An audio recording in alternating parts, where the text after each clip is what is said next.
ਇਹ ਐਮਿਰੇਟਸ ਦਾ ਸਭ ਤੋਂ ਵੱਡਾ ਜਹਾਜ਼ ਜਿਹਦੇ ਵਿੱਚ ਤਕਰੀਬਨ 850 ਦੇ ਕਰੀਬ ਮੁਸਾਫਰ ਬਹਿ ਸਕਦੇ ਨੇ। ਤੁਹਾਨੂੰ ਅੰਦਰੋਂ ਵੀ ਵਿਖਾਲਨੇ ਆ। ਔਰ ਇਹ ਡਬਲ ਡੈਕਰ ਜਹਾਜ਼ ਹੈਗਾ, ਇਹਦਾ ਨਾਮ ਹੈ A380। 에ਅਰਬਸ ਕੰਪਨੀ ਹੈ ਫਰਾਂਸ ਦੀ, ਉਹਨੇ ਬਣਾਇਆ ਹੈ। ਔਰ ਇਹਦੇ ਤਕਰੀਬਨ 22 ਥੱਲੇ ਟਾਇਰ ਹੁੰਦੇ ਨੇ।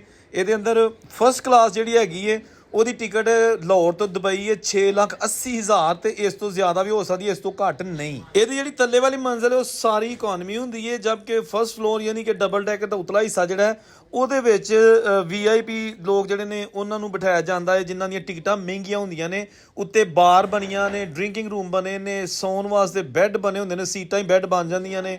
ਇਹਦੇ ਨਾਲ ਨਾਲ ਤੁਹਾਨੂੰ ਤਮਾਮ ਅਸੂਲੀਅਤ ਇਸ ਜਹਾਜ਼ ਦੇ ਵਿੱਚ ਮਿਲਦੀਆਂ ਨੇ ਜਿਹੜੀਆਂ ਆਮ ਜਹਾਜ਼ ਦੇ ਵਿੱਚ ਨਹੀਂ ਹੁੰਦੀਆਂ। ਤੇ ਇਹ ਜਹਾਜ਼ ਜਿਹੜਾ A380 ਹੈ ਇਹ ਦੁਨੀਆ ਦੀਆਂ ਜਿੰਨੀਆਂ ਤਮਾਮ ਵੱਡੀਆਂ ਵੱਡੀਆਂ 에ਅਰਲਾਈਨਸ ਨੇ ਉਹਨਾਂ ਕੋਲ ਹੈਗਾ ਏ।